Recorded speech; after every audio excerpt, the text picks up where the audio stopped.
নিত্যপণ্যের বাজার নিয়ে বিস্তারিত জানাতে চট্টগ্রাম থেকে সরাসরি যুক্ত হচ্ছেন সহকর্মী একেএম নাজিম যুক্ত হচ্ছেন। নাজিম, নিত্যপণ্যের বাজার দর আজকে ছুটির দিনে কেমন দেখছেন এবং এ বিষয়ে কি বলছেন ক্রেতারা, সে বিষয়ে জানাবেন।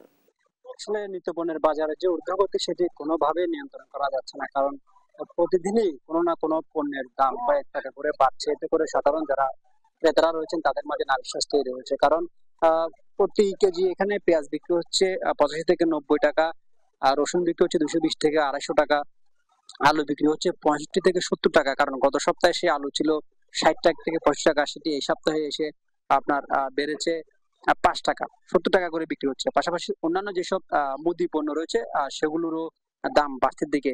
এতে করে সাধারণ যারা ক্রেতারা রয়েছেন তাদের মাঝে আসলে অস্বস্তি তৈরি হচ্ছে। আর এখানকার যারা মুদি পণ্যের ব্যবসায়ী রয়েছেন তারা যেটি বলছেন সেটি সরবরাহ সংকটের অজুহাত দেখে মূলত দাম বাড়ছে। আর্টিফিশিয়াল যে ডিমের যে বিষয়, ডিমেরও দাম এখানে বাড়ছে, কারণ এখানে খুচরা বাজারে প্রতি পিস ডিম বিক্রি হচ্ছে 15 টাকা করে।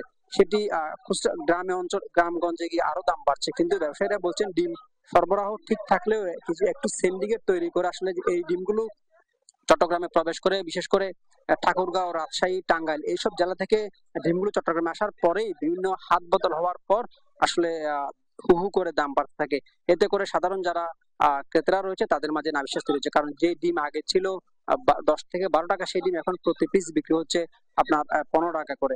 আরেকটি বিষয় হচ্ছে যে এখানে যে সবজি বাজার রয়েছে, এখানে প্রতি কেজি করলা বিক্রি হচ্ছে 60 থেকে 70 টাকা, পটল বিক্রি হচ্ছে 80 টাকা, ফুলকপি বিক্রি হচ্ছে আপনার 100 টাকা, কচু বিক্রি হচ্ছে আপনার 100 থেকে 110 টাকা, আর লাউ, সিম, আহ, আহ, ঢেঁড়স থেকে শুরু করে অন্যান্য যেসব পণ্য রয়েছে সবগুলো পণ্যের দাম বাড়তির দিকে। কারণ এই বাজারে আপনার 80 টাকার নিচে কোনো ধরনের সবজি পাওয়া যাচ্ছে না।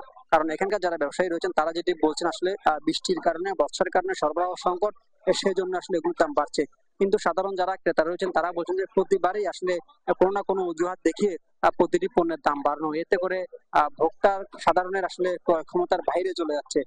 একরকম খুব চাপে রয়েছে মধ্যবিত্ত, নিম্ন মধ্যবিত্ত যেসব পরিবার রয়েছে তারা, কারণ তারা প্রতিনিয়ত বাজারে আসলে বেশিরভাগ সময় যারা বিক্রেতারা রয়েছেন তাদের সাথে বাক বিতরণ করতে হয়। আর একটি বিষয় হচ্ছে যে এখানে যে মাছ রয়েছে, এখানে দেশি যেসব মাছ রয়েছে 400 টাকার নিচে আসলে কোনো ধরনের দেশি মাছ নেই। কারণ তেলাপিয়া মাছ এখানে বিক্রি হচ্ছে 250 থেকে 300 টাকা, রুই মাছ বিক্রি হচ্ছে আপনার 450 থেকে 500 টাকা। পাশাপাশি কাতলা, মৃগেল, কালীবাউ সহ সব দেশি পণ্যের মাছের আসলে দাম বাড়তির দিকে। এতে করে সাধারণ যারা মানুষ তাদের মধ্যে নাভিশ্বাস তৈরি হচ্ছে। সামুদ্রিক যেসব মাছ রয়েছে সেগুলোর দাম বাড়তির দিকে, কারণ এখানে 800 থেকে 1000 টাকার নিচে সামুদ্রিক তেমন কোনো মাছ নেই। ছোট ছোট কিছু সামুদ্রিক মাছ রয়েছে, সেগুলো আসলে 250 থেকে 300 টাকা এখানে বিক্রি হচ্ছে। এখানে ইলিশ বিক্রি হচ্ছে আপনার 1800 থেকে 2200 টাকা পর্যন্ত।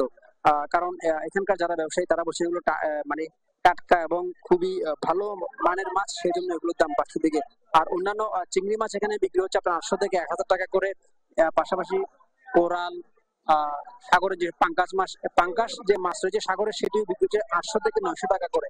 এবং এরা এখানকার যারা ব্যবসায়ীরা বলছেন সামুদ্রিক মাছের একটি সংকট রয়েছে, সেই সংকটের কারণে মূলত এগুলোর দাম বাড়ছে। কিন্তু আমরা যেটি বিভিন্ন মাধ্যমে জেনেছি আসলে বাজারের কিছু ব্যবসায়ী কৃত্রিম সংকট তৈরি করে মাছগুলো এনে মজুত করার কারণে মূলত খুচরা পর্যায়ে আস্তে আস্তে এইসব পণ্যের দাম হু হু করে বেড়ে যায়। সেই জন্য সাধারণ যারা ভোক্তা সাধারণ রয়েছে তাদের মাঝে আসলে অস্বস্তি তৈরি হচ্ছে প্রতিনিয়তই। এখানে লোট্টা যে মাছ রয়েছে সেটি বিক্রি হচ্ছে 350 থেকে 400 টাকা। আপনার নাইলোটিকা মাছ যেটি রয়েছে সেটি বিক্রি হচ্ছে আপনার 350 টাকা করে। আর সামুদ্রিক অন্যান্য যেসব মাছ রয়েছে সবগুলো মাছে আসলে দাম বলতে গেলে একরকম ঊর্ধ্বগতি।